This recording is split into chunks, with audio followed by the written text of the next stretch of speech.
Hey guys, this is Benjamin Schnau again. I hope you guys doing well. I'm an actor and host based in the US right now, but I'm originally from Germany and I also used to live in the UK. And as you know, I'm acquiring French as quickly as possible. And today I want to talk about, I believe, the most complicated step for a lot of people, including myself, which is grammar, right? How do you learn the grammar of French, which is really I speak German, right? Obviously, I'm a native German speaker. But as a kid, as you know, right, you just acquire it. You just basically live life, and you kind of just get it all in at some point, and then you just start speaking. So I was always thinking, wow, that must be we must get back to that, right? We must basically feel like a kid or like a child again, and just really feeling like we don't really think much of it. We just kind of live life and just kind of absorbing all the information. So what I'm doing, by the way, right now is that I'm really getting into the grammar part, because what I realized about myself is when I'm talking to a person, to my friend, for example, I'm really just trying to always talk about my I perspective. So I say je quite often, right? So I always select je suis, je n'ai pas.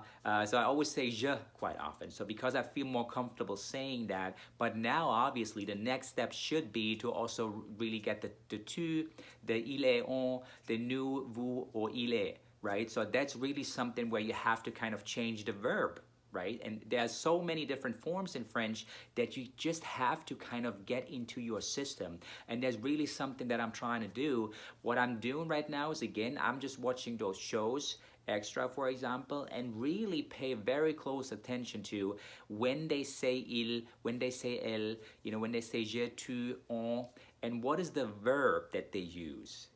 I mean, you have the noun, the main word, but then they changing the ending depending on what person they're talking in, right? So if they're talking about tu or il, elle, on, obviously, they're changing the ending of the verb, which comes after the subject. So that's really something that you have to just really acquire it also, but you kind of just really have to get it down. And what I also do is I'm writing down all those different tenses and all those different words and the endings and stuff like that, because for example, you have a word like comprendre, which is understand, right? And when you change it to a certain person, it changes to compris, for example. Or even if you change the tense, it changes to compris. J'ai compris, which means I understand, but you change it to compris, and that's really something that you just have to get into your system. There's nothing much that we can really explain about it. It's just how the French do it, right? It changes to compris, yeah, depending on the tense that you use and also the word, the subject, right? So really get that into your system. That don't be so hard on yourself on that one, because I think that's just something that you have to write down over and over again, because again, writing helps me to visualize what I'm just doing right now. I write it, I say it out loud, I'm watching the shows, I'm stopping every 5-10 seconds again, really getting into the grammar, and then just really writing those ending, those words. And when do you use je suis and j'ai for avoir, for having, right, for to have, or je suis for to be? When do you use that for what verb? That's also really, really interesting and really key to understand, because obviously the word that we might use in German or in English, right, and let's say for to be or to have, doesn't mean that it has to be the same way for French, right? It could be that you have a verb that you use in French, but you have to connect it with the word to have instead of your English or German language, where you would be like with to be. So there's really interesting, connections here, and kind of very interesting surprises that you will find. But again, don't go crazy about it. I'm really trying to keep myself calm, and it's really feeling okay. That's just something. As the more you read it, the more you listen to it, and then also getting back to your friend and just also listen carefully to them as well. And really also, by the way, what I realized with a couple of people that I was talking to, if you have problems at the very beginning to really understand what your friend might say to you, I think the best way of getting it basically better into your system is just telling your friend to slow it down even more. And even if it sounds like a robot, that doesn't matter, right? It's really about that the person has to slow it down as much as possible, so that you can understand every word he or she or whatever it is or whoever it is saying, right? So that's very important. So even if it sounds crazy for you guys, and you're kind of in a public space and people look at you and you feel like, hey, wow, people think I'm crazy, why am I talking like that?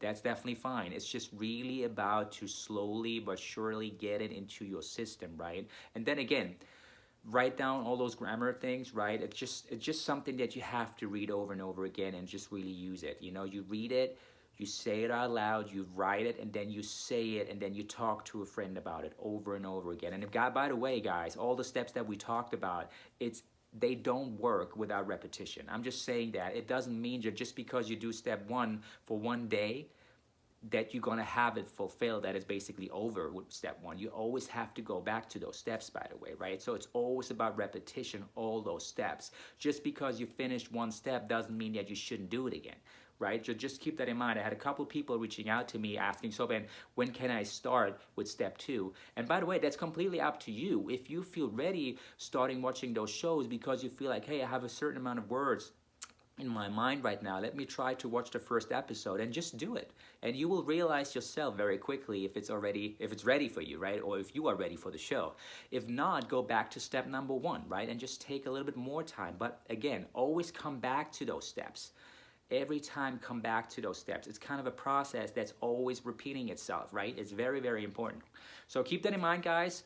I know grammar is not the easiest, not the most attractive topic, right? But it has to be done because at the end of the day, if you really want to become fluent and maybe even want to get to a very close native level, right? Which is something that I would like to get to, that I maybe would be able to sound kind of native-ish, right? If that's possible, that would be awesome. But it's all about the grammar, right? If you don't get that right, people will know in a second that you're just some person who just acquired French or whatever, right? So really pay attention and take it day by day or even hour by hour, right? Really get into it. Thank you guys for watching. I really appreciate it. It would be great if you would subscribe to the channel and also leave a thumbs up. And if you have comments, again, I'm always getting back to people. I have a great conversation already with a couple of those guys. Just write a comment in the comment field below and I definitely get back to you. Thank you guys, and keep going, never give up, right? It's all about the repetition. Thank you.